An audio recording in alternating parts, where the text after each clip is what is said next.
Bismillahirrahmanirrahim.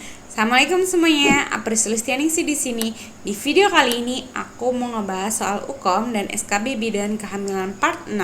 Ya, masih dengan kasus patologi kehamilan part yang kedua ya. Nah, buat soal UKOM dan SKB bidan, untuk materi kebidanan itu saya jadikan satu ya. Tapi kalau untuk materi kesehatan umum aku pisah. Nah, sebelum kita mulai videonya, yuk kita subscribe dan like dulu di video ini untuk membantu channel ini berkembang. Kita mulai ke soal UKOM dan SKB bidan yang pertama.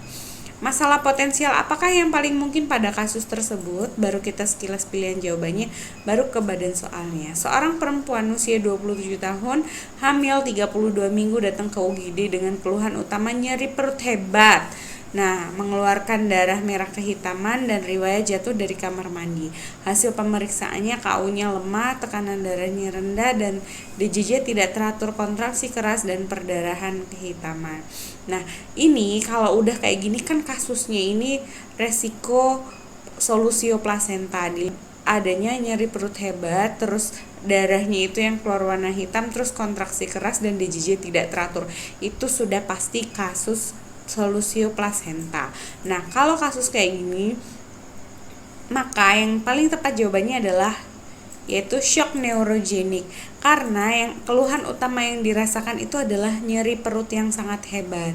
Iya, memang pada saat solusio plasenta itu ada perdarahan, tapi kasus yang keluhan pertamanya itu adalah kasus nyeri yang hebat dulu. Jadi sebelum dia shock karena perdarahan, dia sudah shock dulu karena neurogeniknya. Oke, jadi bukan shock hipovolemik ya, juga bukan histerektomi dan ruptur uteri. Kalau ruptur uteri itu tandanya itu kayak ada lekukan di bagian segmen bawah rahim itu yang semakin lama semakin tinggi gitu ya. Terus kalau kejang itu kan kelihatan dia kejang. Oke, kita ke soal UKOM dan SKB bidan yang nomor 2. Rencana asuhan apakah yang tepat pada kasus tersebut? Nah, kita sekilas pilihan jawabannya, terus kita ke badan soalnya. Terus soal ini masih soal yang tadi ya, di mana perempuan dengan keluhan utama nyeri perut hebat pada kasus solusio plasenta. Nah, kalau sudah kasus solusio plasenta, kita langsung kolaborasi aja sama dokter dan kita langsung mengakhiri kehamilannya, karena ini resiko banget terjadinya perdarahan dan shock pada ibunya. Jadi biasanya kita melakukan tata laksana shock dulu, abis itu untuk melakukan persiapan seksio sesiarea ya. Oke, kita lanjut ke soal UKOM dan SKB bidan yang nomor 3. Data penting apakah yang harus ditambahkan pada kasus tersebut? Kita ke sekilas pilihan jawabannya, baru ke badan soalnya. Seorang perempuan usia 22 tahun, hamil 24 minggu datang untuk memeriksa kehamilannya. Hasil anamnesis, ibu mengatakan baru pertama kali periksa dan mudah lelah. Hasil pemeriksaannya semuanya normal dan teraba 3 bagian besar janin serta TFU-nya 28 cm. Nah, ini TFU-nya lebih dari usia kehamilannya, terus juga ada 3 bagian besar janin, maka data yang paling penting, jawaban yang paling tepat itu adalah pemeriksaan DJJ. Kenapa kita nggak melakukan pemeriksaan USG? Kan kita di bidan gitu ya, dan kita bidan tidak punya kompetensi untuk melakukan pemeriksaan USG. Terus juga nggak melakukan pemeriksaan reduksi karena di sini emang kelihatannya janinnya besar gitu, tapi di sini dia teraba bagian besar janin. Terus yang ngebedain dia harus diperiksa reduksi itu kalau misalkan dia ada tanda-tanda seperti polifagi, poliuri, polidiksi. Jadi dia ada kayak tanda-tanda susah, dia kayak tanda-tanda sering makan, sering minum, dan dia banyak BAK gitu ya. Oke, kita lanjut ke soal UKOM dan SKB bidan yang nomor 4. Diagnosis apakah yang paling mungkin pada kasus tersebut? Kita ke sekilas pilihan jawabannya, baru kita ke badan soalnya. Ini masih pada kasus yang tadi ya, untuk memeriksa kehamilannya. Kalau sudah ada TFU-nya lebih besar dan teraba 3 bagian besar janin, maka diagnosis yang paling tepat itu adalah gemeli. Biasa juga kasus-kasus kayak gini tuh dia biasanya kasusnya nggak cuman teraba 3 bagian besar janin, dia biasanya kayak ada kasusnya itu bentuknya teraba puka dan teraba puki gitu. Jadi punggungnya teraba 2 gitu, atau punggungnya teraba di 2 tempat, terus DJJ teraba di 2 tempat gitu. Itu kasus untuk gemeli ya. Jadi kasus gemeli ini karakter soalnya itu sangat bervariasi gitu ya. Oke, kita ke soal UKOM dan SKB bidan yang nomor 5. Rencana asuhan apakah yang harus dilakukan pada kasus tersebut? Kita ke sekilas pilihan jawabannya, baru kita ke badan soalnya. Seorang perempuan umur 22 tahun hamil 24 minggu. Ini masih kasus yang tadi ya, kasus Gemely. Jadi kalau udah kasus Gemely, yang paling tepat rencananya itu adalah kolaborasi dengan DSOG. Ini bukan kasus gawat darurat, tapi memang penting untuk mengetahui bagaimana kondisi janin.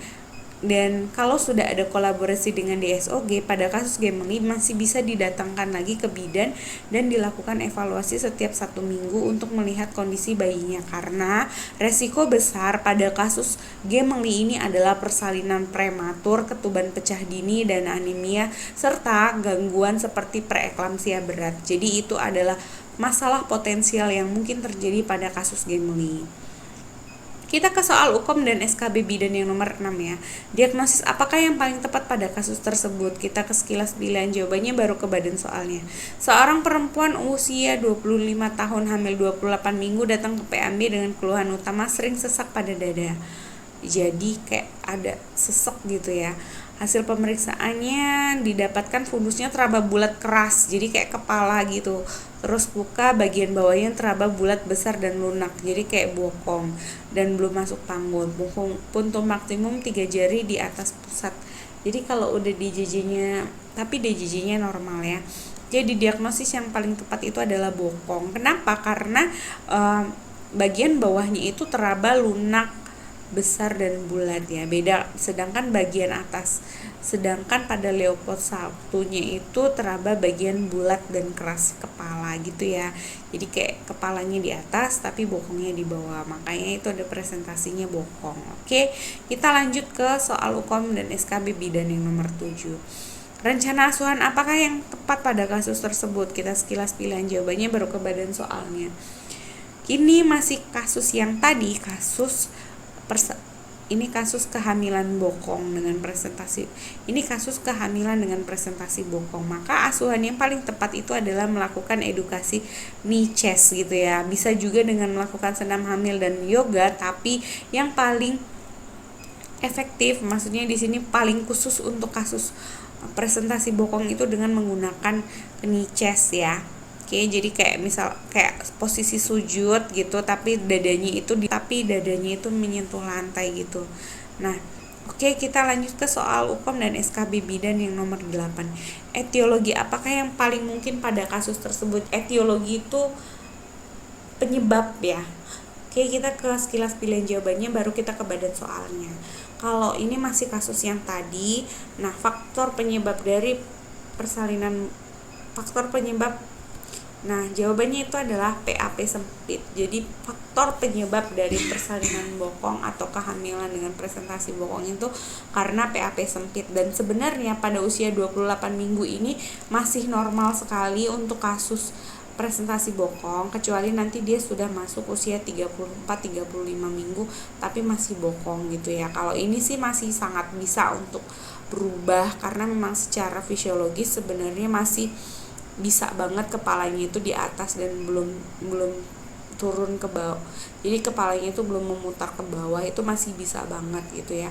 Tapi biasanya kalau untuk presentasi bokong itu penyebabnya PAP sempit, plasenta previa, terus plasenta letak marginal, terus biasanya karena nulipara gitu juga ya, dan bisa juga karena faktor makrosomia. Tapi kalau biasanya faktor makrosomia itu dia nggak ke presentasi bokong, tapi dia biasanya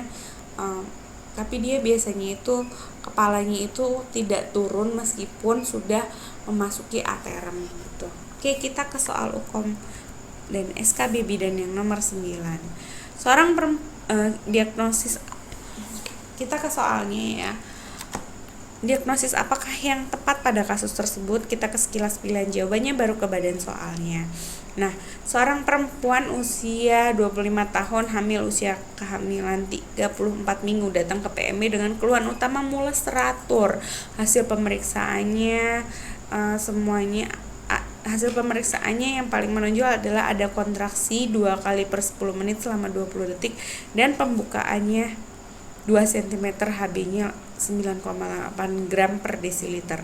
Jadi diagnosis yang paling tepat di sini itu adalah persalinan prematur. Kenapa? Karena sudah adanya tanda-tanda persalinan dan sudah ada pembukaan tapi usia kehamilannya masih 34 minggu. Jadi bedanya kalau prematur itu usia kehamilan 28 sampai 37 minggu. Nah, kalau matur itu kan 37 minggu plus sampai dengan 42 minggu ya. Kalau imatur itu dia untuk persalinan dari usia kehamilan usia 20 minggu sampai ke 28 minggu. Kalau matur yang tadi ya 37 plus sampai 42 minggu.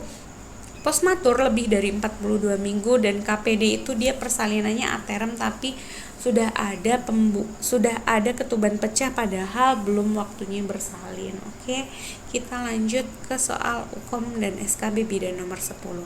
Faktor penyebab apakah yang paling mungkin pada kasus tersebut? Kita lihat ke sekilas pilihan jawabannya baru ke badan soalnya.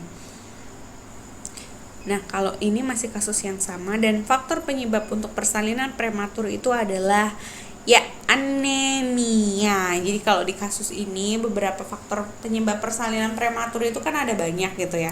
Tapi kalau di kasus ini itu anemia yaitu 9,8 gram desiliter. Jadi memang anemia itu bisa menyebabkan persalinan prematur, berat bayi lahir rendah, perdarahan pada persalinan.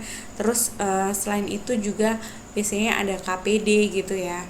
Nah, yang paling tepat itu jawabannya adalah anemia. Kenapa bukan paritas? Karena di sini paritasnya juga nggak beresiko, baru PG2, terus nggak umur ibu juga nggak beresiko, jadi dia nggak di bawah 20 tahun atau lebih dari 35 tahun.